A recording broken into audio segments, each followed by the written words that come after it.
Listening Library presents Beacon Street Girls, Freestyle with Avery by Annie Bryant. Read for you by Jennifer Beatty Yen.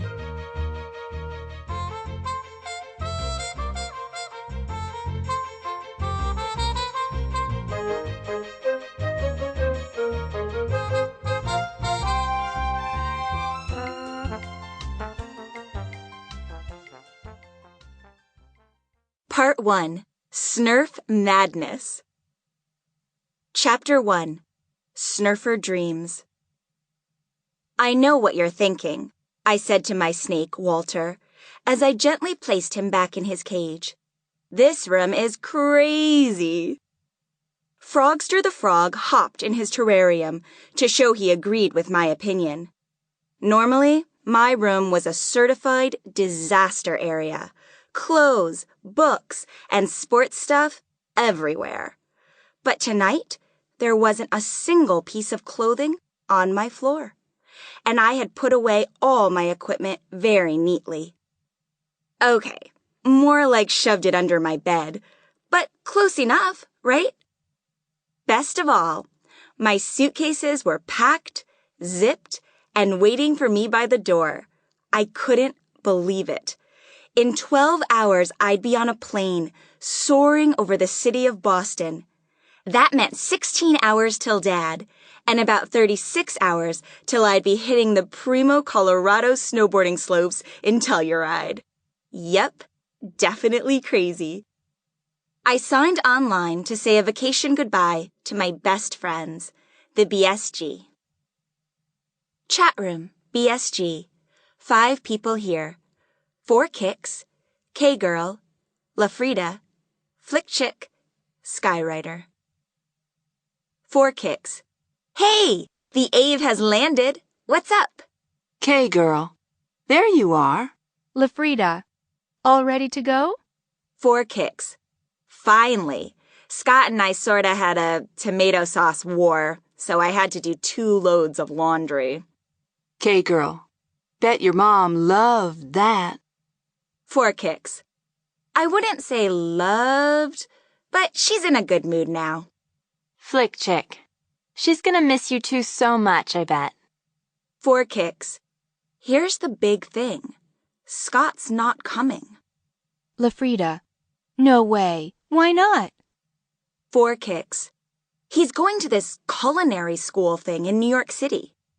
LaFrida. So you are going to Colorado alone? Are you scared? 4 Kicks. Not really. I'm way psyched for this. Flick Chick. I don't know how you two travel alone. When I'm rich and famous, I'll def need personal assistance for planes. 4 Kicks. But I'm not alone. Didn't you tell Shar? Skywriter. No, I thought you'd want to. 4 Kicks. Marty is flying with me. LOL. LaFrida. You are so lucky. K-Girl. Ride us the minute you get there? 4 Kicks. Haha. Not the minute. But I will that night. Flick Chick. You better. Skywriter. We'll have a sleepover ASAP when you come back. 4 Kicks. Thanks for letting Marty go with me. By the way, thanks so much for the package. Skywriter. You are saving it for the plane ride, right? 4 Kicks.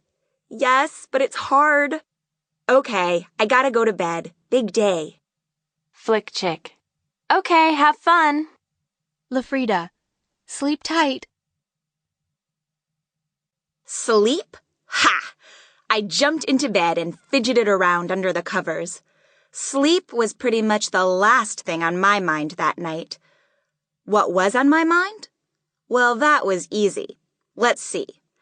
The Snurfer, and, oh yeah, the Snurfer. I'd been thinking about the first annual Telluride Snurfer snowboarding competition for months. Snurfer might sound like a funny name for a snowboarding competition, but this was totally legit, named after the very first snowboard ever created. Way back in 1965, a dude named Sherman Poppin tied a couple of skis together so his daughter could sled standing up. Only instead of snowboard, a word that hadn't been invented yet, duh, his wife decided to call it a snurfer, a combination of snow and surfer. I think it's pretty cool that the very first snowboard was custom made by this girl's dad just for her. My dad, who owns a ski shop in Colorado, organized the Snurfer competition in Telluride this year, and it was going to be huge. I'm talking pro athletes and movie stars. I had imagined how cool it would be for both my big bro Scott and I to place in the Snurfer top 10, especially in a contest that Dad was running. Of course, with Scott going to this fancy schmancy culinary school thing instead, that idea was totally out the door. Now that I was going to be representing the Maddens all by myself in the Snurfer, I was doubly determined to win it. But I was feeling less sure about doing all the other parts of the trip by myself.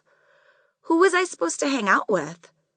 Who was going to show me where to go in the airports, especially switching planes in Denver? I hadn't flown alone in a long time. How was I supposed to know which gate was mine? But Mom promised me that the airline's unaccompanied minor program would work out just fine. I'd have a flight attendant with me during all the tricky parts. Plus, I was taking the little dude, the Marty man himself, with me, so that would make it better. Marty, our little adopted dog, lived with Charlotte, but she thought he would enjoy a trip to Colorado with me. But there was one more thing. The thing I thought was the strangest of all. Dad wrote me an email just a few days ago, telling me that there had been some changes in his life. What was that supposed to mean? Mom knew something about it too. I was almost positive. She said that on this trip, I should be prepared to meet some of Dad's new friends. But no matter what, she was sure they'd be very nice. Very nice? Dad's old friends seemed plenty nice already. It was all very mysterious. I squeezed my eyes shut and tried not to keep wondering what this big trip would be like. I just had one rule. No matter what, it would be an adventure. For some reason, adventure had a habit of following me. Or maybe it was the other way around. I rolled over, pulled my comforter up to my chin, and whispered, "Night, Walter. Ribbit, Frogster. Sleep tight." I set my alarm clock for 6 a.m. Less than 12 hours till takeoff. Telluride, here I come. Chapter 2, Chicken Salad Air. I love it when airplanes race down the runway. I get a rush the moment the wheels lift off the pavement. Today, I had a window seat, so I got to watch the little houses and buildings in Boston getting smaller and smaller. Pretty soon, the city looked like a tiny town filled with itsy-bitsy people. I smiled. Somewhere down there in tiny Boston were my family, my house, and my 4 best friends. I couldn't believe I'd ever been nervous about taking this trip by myself. Another awesome part of flying is that you get to soar through the clouds and shoot out above them. Even though it was a cold, rainy morning in Boston, above the clouds it was sunny and clear blue all around. The bad weather was below us. Too cool. 4.5 hours and 1 movie later, Marty and I landed in Denver and boarded the next plane to Telluride. I took a deep breath and relaxed. Next stop, Dad's. It was the perfect time to open my present from the BSG. I pulled the brightly wrapped package out of my carry-on bag. I couldn't wait to see what was inside. I had just started Sample complete. Ready to continue?